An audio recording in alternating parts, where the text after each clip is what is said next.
ছেলেদেরকে বলি, বাপ তোমরা একটা জীবন, একটা মানুষ, সারা দিন সারা রাত হাসি ঠাট্টা খেলতামাশায় কাটাইয়া দেওয়া, সারা দিনে একবারও নিজের কোনো দায়িত্ব কর্তব্য মনে না পড়া, এটা ঠিক না বাবা, এটা উচিত না আসলে বাপ। একজন মানুষ সারাক্ষণ গাফেল থাকেন, সারা দিনে আমার কোনো কাজ নাই, এটা কোনো সুস্থ স্বাভাবিক মানুষ হইতে পারে। লাকাদ খালাকনাল ইনসানা ফি কাবাদ, আল্লাহ কসম করে বলছে আমি মানুষকে সৃষ্টি করেছি পরিশ্রম নির্ভর, অর্থাৎ মানুষের সত্তার মধ্যে আল্লাহ তাআলা বলছে মানুষের সৃষ্টির মধ্যে আমি পরিশ্রম করার যোগ্যতা, মানসিকতা আমি সৃষ্টিগতভাবে দিয়ে দিয়েছি। মানুষ মাত্রই মেহনত করবে। এজন্য যে মানুষ কোনো কাজই করে না, শুধু শুধু ঘুরে বেড়ায়, সে সুস্থ স্বাভাবিক কোনো মানুষের কাতারেই পড়ে না, আর কোনো মানুষের কাতারেই পড়ে না, মানুষের কোনো কাতারেই পড়ে না। মানুষ মাত্রই মেহনত করবে, পরিশ্রম করবে। কোরআনুল কারীমের মধ্যে আছে, আল্লাহ তাআলা বলছে শুক্রবার দিন, জুম্মার দিন, আল্লাহ বলছে ওই দিনও ছুটি নেই। আল্লাহ বলছে হে আমার মোমেন বান্দা, জুমার আজান হলো, বেচা কিনা বন্ধ করো, এখন মসজিদে আসো। আবার আজান নামাজ শেষ, আবার ছুটে পড়ো, আবার জমিনে ছড়িয়ে পড়ো, রিজিক তালাশ করো। ফাইজা কুদিয়াতিস সালাতু ফান্তাশিরু ফিল আরদ ওয়াবতাগু মিন ফাদলিল্লাহ। তাহলে আল্লাহ তাআলা শুক্রবারও বেকার থাকতে বলেন, বেকার থাকতে বলেন। এজন্য সাহাবায়ে কেরাম, হাদিসে স্পষ্ট আছে, সাহাবায়ে কেরাম দিনের বেলা, এরকম বহু সাহাবী নিজেদের ক্ষেত খামারে, ফলের বাগানে, আঙ্গুরের বাগানে, খেজুরের বাগানে ওনারা কাজ করতেন, আর সন্ধ্যাবেলা আল্লাহ রাসূল সাল্লাল্লাহু আলাইহি সাল্লামের কাছে এসে কোরআন শিখতেন, দিন শিখতেন, দিন শিখ। এভাবে ওনারা সময়টা ভাগ করে নিয়েছে। আবার এমনও ছিল কোন কোন সাহাবী নবী সাল্লাল্লাহু আলাইহি সাল্লামের দুইজনে ভাগাভাগি করে নিছে, অর্থাৎ দুজনে কথা বলে নিছে যে একদিন আমগো দুইজনের খেতে আমি একা কাজ করবো, আমনে নবীজির দরবারে থাকবেন, নবীর থেকে সব শিখবেন, রাত্রে আমারা এসে শোনাবেন। আর আরেকদিন আমি থাকবো নবীজির দরবারে, আমনে আমগো দুজনের খেতে কাজ করবে। এইভাবেও সাহাবায়ে কেরাম একদিকে সংসারও করছে, বাজার ব্যবসাও করছে, আরেকদিকে দ্বীনও শিখছে, আখিরাতও শিখছে, ইবাদতও শিখছে। সব সাহাবী, এই বয়স্ক সাহাবী, বুড়া সাহাবী দ্বীন শিখছে। বাপ আমাগো 60 বছরের বুড়া মিয়া এক কথা উত্তর দিয়ে দিছে, বয়স হয়ে গেছে, ওনার ইতান কইয়া লাভ নাই, কোরআন শরীফ অশুদ্ধ, সূরা কেরাত অশুদ্ধ, থাক আর কি করার আছে, যা আছে তাই কোন রকম আল্লাহ আল্লাহ কইরা কবরে যাইতে লিস। আহারি, এক বুজুর্গ বলছিল, আমি কিতাবে পড়ছি যে হে আল্লাহর বান্দা, দুনিয়া থেকে কোন রকম, তো বারবার বলতে পারছো একটা কথা, যে যদি কোন রকমে কবরে যাইগা, মানুষ বিরক্ত হইয়াও বলে যদি মরে যাইতাম, মানুষ দুঃখ কষ্ট অনেক সময় বলে যদি মরে যাইতাম, মহিলারা অস্থির হইয়া, মহিলারা বেশি বলে এতে মরে গেলে ভালো আসিল। তো ওই আল্লাহর ওলি বলছে, হে বাবা, হে আল্লাহর বান্দা, এখন তো দুনিয়ার পেরেশানির থেকে বললা কবরে গেলে ভালো হইতো, কিন্তু কবরে গিয়ে যখন আযাব শুরু হবে তখন কি বলবো, এবার কোথায় গেলে ভালো হইতো? এখন তো দুনিয়ার থেকে বললা এটা, তখন কি বলবো? তখন কি বলেন? কোরআনুল কারীমের মধ্যে আছে, নাফরমান বারবার দুনিয়ায় ফেরত আসতে চাইবে, আল্লাহ বলবে কাল্লা, না না, কখনোই না রে বান্দা, কখনোই না, কখনোই না।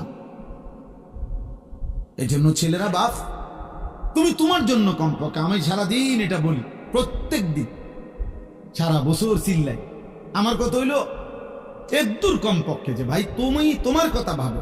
ছেলেটা, তুমি তো সুস্থ মানুষ, 16 বছর, 18 বছর, 20 বছর, শরীরে একটা রোগ ব্যাধি নাই। আমার কোমরে এখানে সারাক্ষণ ব্যথা করে, সারাক্ষণ, ফুল টাইম, ফুল টাইম। আমি চশমা খুলে ফেললে ছোট লেখা দেখি না। প্রতিদিন রাতে ঘুমের আগে গলার জন্য ওষুধ খাই, 4টা ট্যাবলেট খাই প্রত্যেক দিন, ক্ষুধার 12 মাস। প্রতিদিন।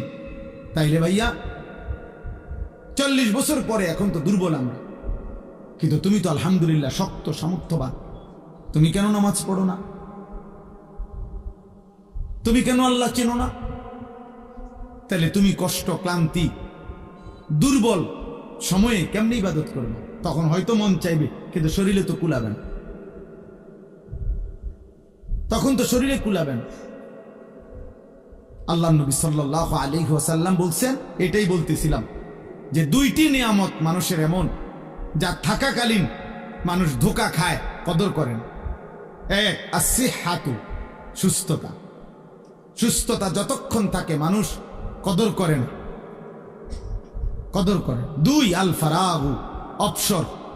যখন হাতে সময় আছে তখন বন্দিগি করেন, বন্দিগি করেন। এই জন্য ভাই, বাবা, মা, বোন, আমি আপনি প্রত্যেকের এটা ভাবা উচিত। তু আগার মেরা নিহি বানতা না বান আপনা তো বান। তুমি যদি আমার কোনো উপকার, কারো কোনো উপকার নাই করো, তো নিজের জন্য তো কিছু করো, নিজের ভালোটুকু ভালো,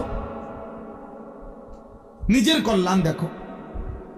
তোমরা যে কয়জন ছেলে, তোমরা ভাবো, একজন ছেলে হলে একজনই ভাইবো বাবা।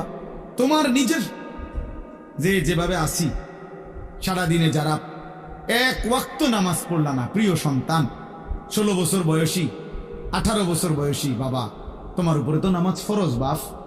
তো সারাদিনে যারা এক ওয়াক্ত নামাজ পড়ো নাই, তো তোমার আখের গন্তব্য কোথায়? এই অবস্থায় যদি তুমি নাফরমানের মৃত্যু হয়, তো তুমি কই পৌঁছবা বাপ? তোমার কি বুঝে ধরে না এটা? সকাল থেকে রাত পর্যন্ত সারাক্ষণ যে মোবাইলে নারী দেখে, ছবি দেখে, অস্থির দৃশ্য দেখে, তো এর শেষ ঠিকানা কোথায়? তুমি বলো ভাইয়া, তোমার যদি কোনো বিবেক থাকে, যদি মানুষ হয়ে থাকো, যদি মুসলমানের ঘরে জন্ম নিয়ে থাকো, যদি আল্লাহ বলে কারো নাম শুনে থাকো, যদি নবী মুহাম্মদ সাল্লাল্লাহু আলাইহি সাল্লাম বলতে কারো নাম শুনে থাকো, কোরআন বলতে যদি কোনো কিতাব শুনে থাকো, ইসলাম বলতে কোনো ধর্মের নাম যদি শুনে থাকো, তুমি ভেবে দেখো তো বাপ, এই নারী, ছবি, এই মদ, জুয়া, জিনা, ব্যভিচার, এই সুদ, ঘুষ, এই জোর জুলুম, চুরি, ডাকাতি, ছিনতাই, রাহাজানি, মানুষের উপরে অন্যায় জুলুম করা, মানুষের সম্পদ লুণ্ঠন করা, মানুষের উপরে জোর জবরদস্তি করা, হারাম করা, এর কি কোনো শেষ নাই? কথা বলে না, এর শেষ নাই? বলে না ভাই, কোনো শেষ নাই? ফেরাউন শেষ হয় নাই, নমরুদ শেষ হয় নাই, সাদ্দাত, কারুন শেষ হয় নাই? তুমি তার চাইতে বড় ক্ষমতাধর? তুমি তার চাইতে বড় ক্ষমতাধর হয়ে গেলা? আওয়ালাম ইয়ালাম আন্নাল্লাহা কাদ আহলাকা মিন ক্বাবলিহি মিনাল কুরুনি মান হুয়া আশাদ্দু মিনহু কুওয়াতান ওয়া আকসারু জামআ। আল্লাহ কারুনকে বলছে এই কথা, কোরআনে আছে। কারুনকে যখন মুসা আলাইহিস সালাম বলছে, হে কারুন, আল্লাহর দেওয়া এই সম্পদ তোমারে আল্লাহ অঢেল সম্পদ দিছে, তুমি যাকাত দাও, তখন কারুন বলছে এগুলো আল্লাহ দেয় নাই, এই মুসা, এগুলা ইন্নামা উতিতুহু আলা ইলমিন ইনদি, আমার বুদ্ধি, আমার মেধা, আমার পরিশ্রম খাটাইয়া আমি এগুলো কামাই করছি, আল্লাহ দেয় নাই। খোদার কসম, আল্লাহ তখন বলছে, হায় কারুন, তুমি জানো না তোমার চাইতে অনেক বেশি শক্তিধর, তোমার চাইতে অনেক বেশি সম্পদওয়ালা বহু নাফরমান ইতিপূর্বে আমি এই পৃথিবীতে ধ্বংস করে দিয়েছি, ধ্বংস করে দিয়েছি। কারণ তুমি জানো না, তুমি আমারে চেনো নাই, তুমি কার লগে ব্যর্থমিজি করতেছো বুঝতেছ না। ও খাসাফনা বিহি ও বিদারিহিল আরবা, আল্লাহ তাআলা বলেন, আমি তখন কারুনকে তার ঘরগুলো সহ, সম্পদ ভান্ডার সহ জীবন টেনে দাফন করে দিল, খালাস, শেষ করে দিল। কোরআনুল কারীমের মধ্যে আছে কওমে সামুদ, আল্লাহ বলছে আল্লাহর একটা নাফরমান জাতি ছিল, সামুদ জাতি, হযরত সালেহ আলাইহিস সালামের জাতি। আল্লাহ তাআলার নাফরমানি করছে এত বেশি পরিমাণ, কোনোভাবে নবী তাদেরকে ফিরাইতে পারে নাই, বরং তারা অহংকারী করত। একদিন রাত গভীরে তারা ঘুমাইছে, একজন ফেরেশতা তাদের মহল্লার মধ্যে আইসা আল্লাহর কুদরতে একটা চিৎকার দিছে, শুধু একটা চিৎকার দিছে ফেরেশতা, ফাসবাহু ফি দিয়ারিহিম জাতিমিন। কোরআনে আছে সকালবেলা দেখছে যে সমস্ত মানুষ তাদের পেটের বাচ্চা, কুলের বাচ্চা, দুধের বাচ্চা, জোয়ান বুড়া সব উপুর হইয়া কইরা সব মরে গেছে। কোরআন শরীফের সব শেষ হয়ে গেছে। এজন্য ভাই আল্লাহ আছেন, আল্লাহ আছেন, আল্লাহ আছেন, আল্লাহ আছেন। তিনি দেখতেছেন বাবা। ওয়া না'লামু মা তুওয়াসবিসু বিহি নাফসু। আল্লাহ বলেন বান্দা তোমার অন্তরের গভীরে যে গুনাহের চাহিদা, কুমন্ত্রণা আমি তাও জানি। তোমার মনে কি কি হারাম কল্পনা, নারী দেখে দেখে, ছবি দেখে দেখে, রাস্তার মেয়ে দেখে দেখে, উলঙ্গ দৃশ্য দেখে দেখে তুমি কি কি গুনার কল্পনা করতেছ আমি জানি। সুদের টাকা দিয়া, হারামের টাকা দিয়া, কিস্তির টাকা দিয়া তুমি কি কি গুনার পরিকল্পনা করছো আল্লাহ বলেন আমি তা জানি, আমি তা জানি। তুমি নারী নিজের রূপ দিয়া, যৌবন দিয়া কারে কারে দেখাইবার লেগা বাইরে বাইরে ঘুরতেছ আমি জানি বান্দা। আল্লাহ বলে আমি জানি, সব জানি, আমি সব জানি, আমি ছাড়বো না বান্দা, আমি ছাড়বো না, আমি ছেড়ে দেব না বান্দা। অতএব আমাদের জন্য এটা উচিত, আমরা যদি কেউ না ভাবি আখেরাত কার জন্য, এই কোরআন তাহলে কার জন্য নাজিল হলো বাবা? আমরা এখানে সবাই মুসলমান, ছেলেরা তোমরা মুসলমান, আমার বাপ, তুমি বলো বাপ, তাহলে এত বড় কোরআন তাহলে কার জন্য নাজিল হলো? আমাদের নবী সাল্লাল্লাহু আলাইহি সাল্লামের 23 বছরের চোখের পানি কার জন্য তাইল? তিনি কার জন্য তায়েফের রক্ত বহাইলেন? কেন তিনি পেটে 2টা পাথর বাঁধলেন ক্ষুধার কষ্টে? উহুদের যুদ্ধে তিনি দান দান শহীদ করলেন কেন বাপ? সারা রাত দাঁড়িয়ে থেকে ফজরের আজান পর্যন্ত নবী কাঁদতেন, চোখের পানি ফেলতেন। আম্মা জান আয়েশা বলছেন হাত্তা তাওয়াররামাত কাদামাহু, নবীজির 2টা পা মুবারক ফুলে ফুলে যাইত, ফুলে যাইত, ফুলে যাইত। উম্মতের জন্য কাঁদতেন, উম্মতের জন্য কাঁদতেন, উম্মতের জন্য কাঁদতেন। আজ সেই উম্মত এক ওয়াক্ত নামাজ পড়েন। আমি সব সময় আফসোস করি বাবা, আমার জীবনের একটা আশ্চর্য জিনিস লাগে আমার কাছে, যে হারে মনে করেন আজ 21 বছর আমি ওয়াজ করি, 21 বছর আলহামদুলিল্লাহ। তা আমার একটা দুঃখ আর কি, যে 21টা বছর ধরে, মানে আশ্চর্যের কথা হলো আজকে আমাদের দুঃখ যে আমরা মুসলমানদেরকেই দিবানিশি, মুসলমান পরিচয়ধারীদেরকেই দিবানিশি নামাজের জন্য ওয়াজ করতে হইতেছে। এর চাইতে বড় আফসোসের বিষয়, মুসলমানকেই বুঝাইয়া পারলাম না যে নামাজ তার উপরে ফরজ।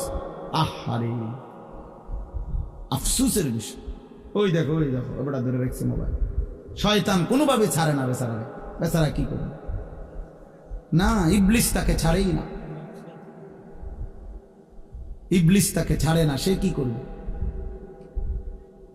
কোরআনে আছে আল্লাহ তাআলা বলছে ইবলিস 24 ঘন্টা ফাইন্নাহু ইয়া'মুরু বিল ফাহশাই ওয়াল মুনকার। ইবলিস 24 ঘন্টা মানুষকে অশ্লীলতা, বেহায়াপনা, নারী, জিনা, ব্যভিচার, অসভ্যতা আর যাবতীয় গুনার কথা বলতেই থাকে, বলতেই থাকে, বলতেই থাকে, বলতেই থাকে। ও ছাড়তে চায় না, ছাড়েই না কোনো। ইজা যাকারা খানাসা ওয়া ইজা গাফালা ওয়াসওয়াসা। নবী বলছেন শয়তান সারাক্ষণ উৎপেতে থাকে। যখনই কোনো বান্দা আল্লাহর জিকির করে শয়তান একটু দূরে সরে যায়, যখনই জিকির বন্ধ করে অমনোযোগী হয় শয়তান আবার গুনাহের ওয়াসওয়াসা দিতে থাকে, ওয়াসওয়াসা দিতে থাকে। তোমাকেও, আমাকেও, জওয়ানকেও, বুড়াকেও। এই জন্য 60 বছরের চাচারও বিড়িখানা শেষ হয়। 60 বছর বয়স, চা দোকানের টেলিভিশন দেখার বদ অভ্যাস এখনো যায়, এখনো নর্তকী দেখে, এখনো নাচ গান। অথবা বুড়া হয়ে গেছে, আড্ডি নাই আর, গিরাগাড়ি, জোরাজারি কিচ্ছু শরীরে নাই, শরীরে আর 10 কেজি বলও নাই, কিন্তু বেড়ি দেখার অভ্যাস, নারী দেখার অভ্যাস, নাটক দেখার অভ্যাস, নর্তকী দেখার অভ্যাস।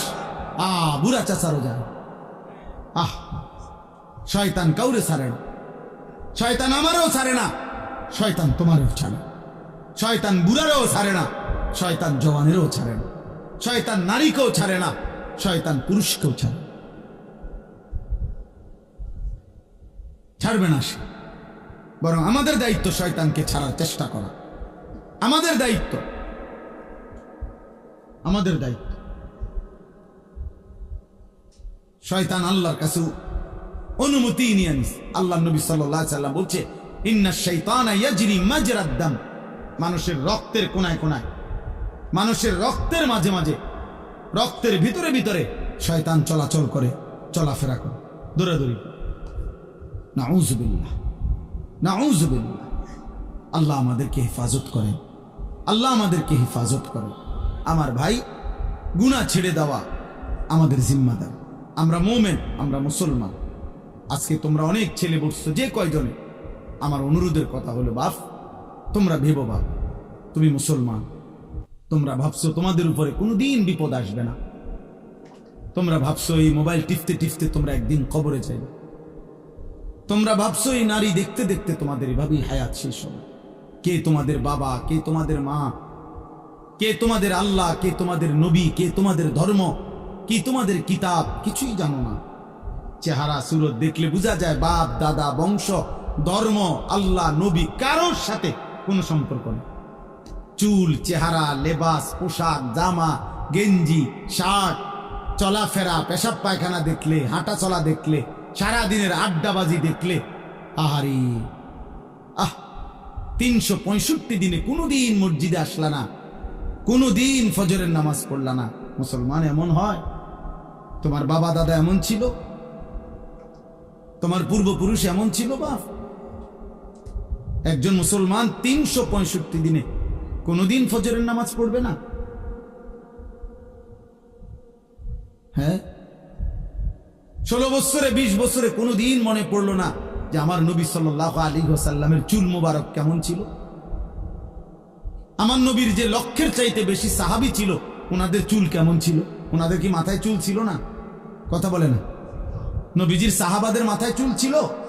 নবী সাল্লাল্লাহু আলাইহি ওয়াসাল্লামের মাথায় চুল ছিল? সাহাবাদের পরবর্তী তাবিঈ আউলিয়া বুজুর্গদের মাথায় চুল ছিল? তো ওনারা কিভাবে রাখলেন? তুমি কি রাখলা?